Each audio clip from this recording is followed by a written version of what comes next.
Balle perdue dimanche soir à Marseille. Sa maman, Leïla, a accepté de témoigner devant notre journaliste Stéphanie Rouquier. On va écouter la douleur, mais aussi la colère de cette femme qui a perdu son enfant, qui était chez elle, dans son immeuble, dans son appartement.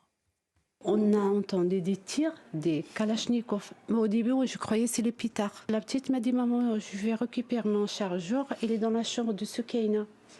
C'est là où on avait. Elle est rentrée, j'entendais des cris. J'ai vu ma fille par terre, du sang. C'est une rivière. Et le sang, ça coulait de partout. Alors quand je l'ai tournée, la joue là, c'est un trou. C'est un trou. La balle, elle est passée de là, elle est montée au cerveau. Elle explose. Je croyais que je vais oublier ça. Il n'y a plus de dents. Tous les dents sont partis par terre. Mais j'étais bouleversée. Mais je ne savais pas. À ce moment-là, elle était en train de mourir. La France, c'est fini la France. C'est fini la France. Il n'y a plus de règles. Il n'y a plus de loi en France. Il n'y a plus rien en France. Ma fille s'est fait tuer dans sa chambre. Je ne peux pas imaginer ça. Même dans les guerres, j'ai jamais vu ça. La tête explosée. Voilà pour ce témoignage absolument bouleversant, Éric Revel. Colère, incompréhension, injustice totale, fatalité. Comment accompagner ces mots On souffre d'abord pour cette terribles. maman, on s'incline devant sa douleur. Ça me fait penser à vous avez trouvé ça un poème de Jacques Prévert. C'était Le désespoir est assis sur un banc. Eh bien, quand je vois cette maman éplorée, assise avec ses mains qui en disent presque autant que les mots qu'elle emploie pour décrire la souffrance qui est la sienne, je me dis que tout le désespoir d'une société qui part en vrille est là, dans les paroles de cette dame, dont la souffrance ne pourra jamais être éteinte. Cette jeune fille qui avait repris des études de droit, qui travaillait dans sa chambre, est-ce que vous vous rendez compte? Je ne sais même pas si dans des pays où le trafic de drogue a supplanté les États, on assiste à des choses pareilles. Et aujourd'hui, c'est en France que ça arrive. Général Cavalier, c'est fini la France. Il n'y a plus de règles, il n'y a plus de loi. C'est les caïds qui font régner la loi, dit cette maman. Constat implacable. Oui, également, je m'incline devant sa douleur. Et là, on est sur le résultat annoncé de 40 ans, de 50 ans de passivité, de lâcheté. J'étais jeune lieutenant. Je parlais au nom de tous ceux qui sont sur le terrain depuis des années, qui faisaient monter les messages face aux autorités, qu'elles fussent administratives ou certains magistrats, et plus encore les politiques. Mais personne ne voulait entendre ce discours, ce constat. Moi, j'ai commencé ma carrière en 1979 en banlieue lyonnaise, entre Vent-Volin et les Minguettes. Bon, je revenais donc sur Lyon en 90, réunion avec à l'époque les renseignements généraux, la gendarmerie. C'est-à-dire que tout s'est accéléré, tout a basculé dans ces quartiers, général? C'est une tendance lourde qui était évidente. Et aujourd'hui, on aboutit à ce que j'ai dénommé la sud-américanisation de notre pays dans un article paru dans Atlantico. Sud-américanisation, c'est ça. Mais vous questionnez tous les gendarmes et policiers de terrain, ça fait des années qu'ils le disent. Et tout était filtré, rien ne montait. Moi, j'ai parmi mes amis l'ancien directeur régional des renseignements généraux, du Nord-Pas-de-Calais, qui, sur tous ces problèmes, parce que c'est croisé avec d'autres phénomènes culturels, que cette violence, eh bien, mais tous mes rapports partent, ils ne sont jamais lus. Et à titre personnel, on me traitait d'excessif. Mais qu'est-ce qui se passe alors? Qu'est-ce qui se passe? Qu'est-ce qui se dérègle? Qu'est-ce qui ne fonctionne plus? C'est-à-dire que La barbarie monte à ce point-là. Oui, vous avez un nouvel ordre qui a supplanté l'ordre républicain. L'ordre républicain. Mais soyons logiques et soyons objectifs. On n'a pas arrêté de traiter de populistes ceux qui... Je ne suis pas dans une démarche partisane, mais venez de la population, des appels, c'est la montée. Et vous avez toute une classe dirigeante, une élite, qui n'a jamais voulu véritablement affronter la réalité. Et comme, aveugle, sourd et... Lâche, non, lâche. Lâche, le tout, lâche. La totale. Jean-Paul Lejeune. Il y a des raisons à cette lâcheté. Je pense qu'au début, on a pensé que quand tous ces phénomènes sont apparus, on a pensé qu'une société se régule forcément avec un peu de drogue et qu'après, il faut fermer les yeux, c'est marginal, c'est normal.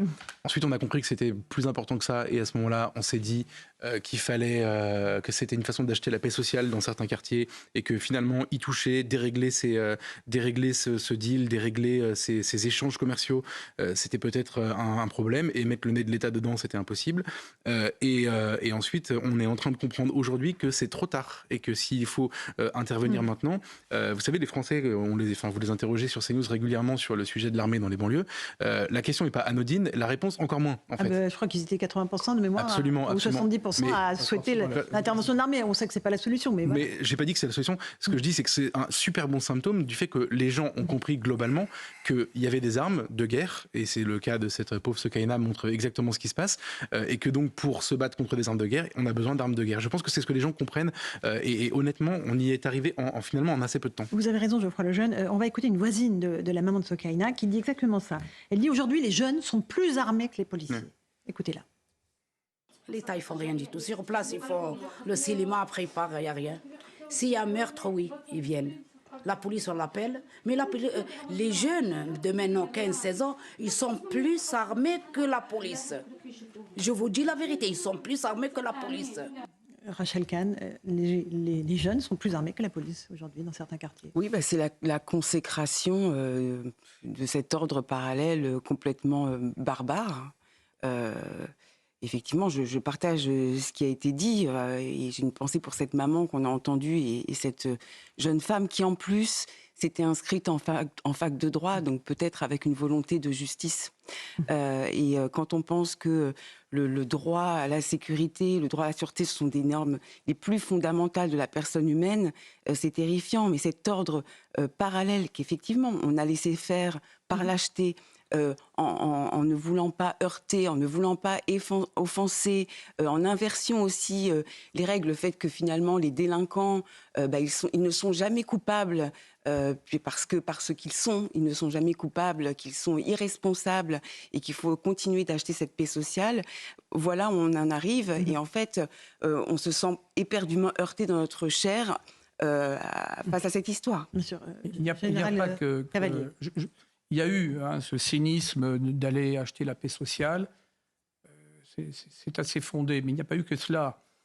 D'abord, il y a eu un climat idéologique particulier qui conduisait à traiter avec le moins de sévérité possible. Il y avait cette impunité généralisée qui s'est développée à partir des années 70-80 et qui ne bloquait plus.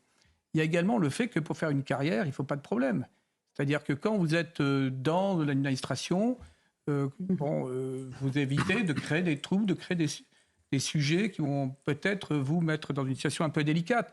Donc chacun passe dans un poste, que fut un poste administratif, représentant de l'État, préfet, ou certains, j'imagine, ne sera pas tous, heureusement, et pas tous les préfets non plus, mais celui qui s'engage dans l'action prend des risques, a un comportement singulier. Donc il vaut mieux rien faire pour progresser dans la hiérarchie tranquillement, c'est ce que vous nous dites. Pour faire une carrière, et là je crois que ça va avoir un écho parmi tous ceux qui sont sur le terrain, parmi les forces de l'ordre, gendarmes et policiers, c'est qu'il y a eu également une certaine passivité d'une certaine hiérarchie.